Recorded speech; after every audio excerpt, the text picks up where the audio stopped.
What is up, everybody? Hazy Games back at you with another video. We have a Diablo for Season 10. Now, this time around, I did things a little different. Normally, I run two characters. I run a softcore and a hardcore. This time around, I just ran a hardcore character, the longest hardcore character that I've had stay alive. Unfortunately, last night I did die. Some of that was my own complacency, my own cockiness. I was playing and watching a movie at the same time. Had a pretty strong build, pretty good survivability, very good mana shield. There's no reason I should have died. I was just standing in one spot too long, fighting Lord Zir, and got hit a few too many times and ran out of mana. And once I run out of mana, I'm essentially dead because mana shield is my life. So that was unfortunate, but I had a lot of fun with it, and honestly I was getting pretty close to ending my time on Season 10 anyways. Unfortunately, Season 10 is a lot of the same, and I feel like I'm a broken record because I do say this every season. Yes, we have the seasonal powers. Yes, the seasonal powers are kind of cool, but every season is the same thing essentially. You do these tasks to unlock the seasonal powers. You do these tasks to grab a resource to upgrade. You grab resources to upgrade these seasonal powers, and then you upgrade them to the max level that you need, and then you progress as you normally would with pits and upgrading your glyphs and getting your Paragon board where you want it. I got to, I think, Paragon 180 or 185, somewhere around there. And once again, game became stale. A lot of it has to do with eventually you do not find upgrades as often, and you do not find upgrades that seem very beneficial. This time around I did find a mythic helmet, the crest, and I found some pretty decent uniques. Had a lot of fun with the build. Let me show you my character really quick here. So I did die. I was 185.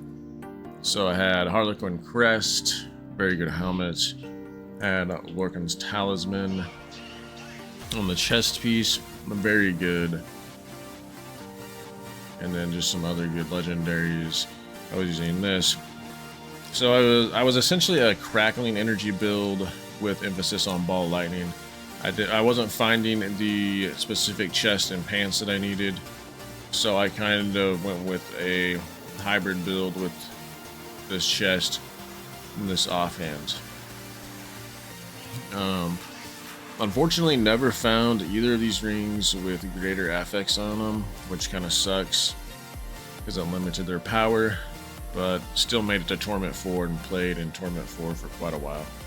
These were the skills I ran: Spark, Ball Lightning, Teleport, Flame Shield, Blizzard, Unstoppable Currents. And yeah, I never found a Vex rune, which is kind of crazy. But hey, that's RNG, right? But overall, I had a good time. I don't know if I'll run it back. Probably not, because I have other games I'm trying to play. I'm still trying to get through Final Fantasy 13 Lightning Returns. And I am also still playing World of Warcraft. I'm actually playing a rogue on the WoW Classic era, but that's kind of off on a tangent. I'm gonna have some gameplay in the background here going. I don't honestly really have a whole lot to say regarding Season 10. The Season 10 questline storyline was mediocre, as most of them are, in my opinion. Just kind of filler content to get you through the new seasonal mechanics and make sure you know how to use those and upgrade those and do the things you need to do. I don't know, guys. Supposedly there's some massive changes coming in Season 11. I haven't even looked at those because I've been so busy with life, full-time job, spending time with family, spending time with a kid. Also, my wife and I just purchased a House. It's not like a new construction build or nothing crazy. Like, it's a pretty modest house. It's just a bigger house because we need a bigger space because we have a child now. Whereas before we didn't need that big of a space, you know. So yeah, I haven't looked into season 11. I know that Riker and what the heck's his name? Rexar, is that his name? Both made videos and their thumbnails were like massive changes coming to Diablo 4. So hopefully that'll be cool. I saw something about like itemization changing and things like that. So hopefully they do some good changes and just make the end game more enjoyable. Make the power creep not just hit a plateau and that's where you stay for the majority of the end game. It just kind of sucks. You know, I always tell the devs to give us more things to do, give us more mini games to do, give us more ways to get gear, give me more ways to increase my chances of getting mythics, give me ways to craft some decent gear. That would be cool if they did more crafting. I don't know, man. I still feel like there's a lot of potential for this game. Bring in set pieces, man. Do some set items. Something like, you need to mix it up. You need to get the player base back engaged into the game. And I think to do that, you gotta do some things that are really gonna mix up the game, change up the way the game plays. Bringing in set pieces would do that.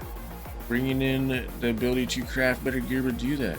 Bringing in more of a PvP scene with PvP rewards would do that. And bringing in even a ladder, even if you had just a simple ladder where draw engagement.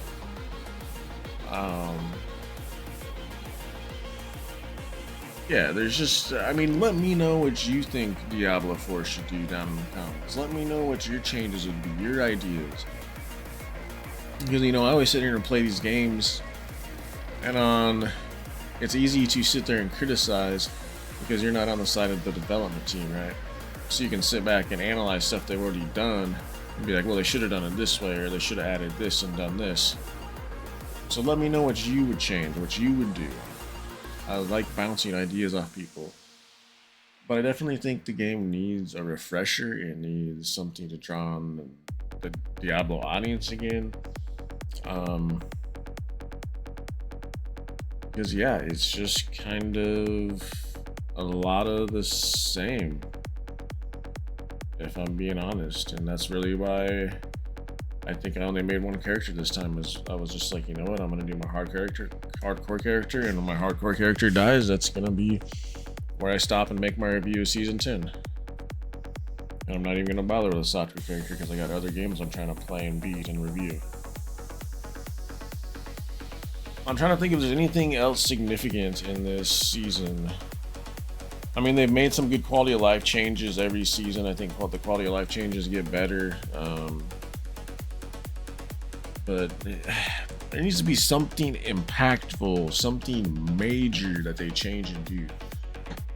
Something that you're really kind of swinging for the fences, trying to bring back that audience that you had.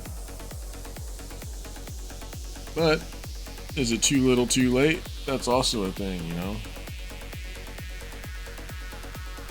I know I got 100 subscribers, so that is freaking cool. Thank you guys for everyone who subscribed. Thank you for all the comments, the likes, the people that stopped by even for 10 seconds to watch a little blurb of my video. I appreciate everybody's likes, everybody's watch seconds, everybody's comments. We're gonna keep going, we're gonna keep grinding, we're gonna keep making videos. Just gonna fit them in when I can, even with life being crazy. It's still something that I want to do and plan to do. We're kind of, I am gonna do some sort of giveaway here when I hit 100 subscribers. I said I was gonna do kind of a bigger giveaway, so I might see what's coming up for game releases and kind of see where we're at that way. But we're getting kind of lengthy here. We're around 10 minutes. I know your time is valuable. Thank you for stopping by. Thank you for those likes, subscribes, comments. As always, much love. Have a good night or day wherever you're at in the world, and we will see you on the next one.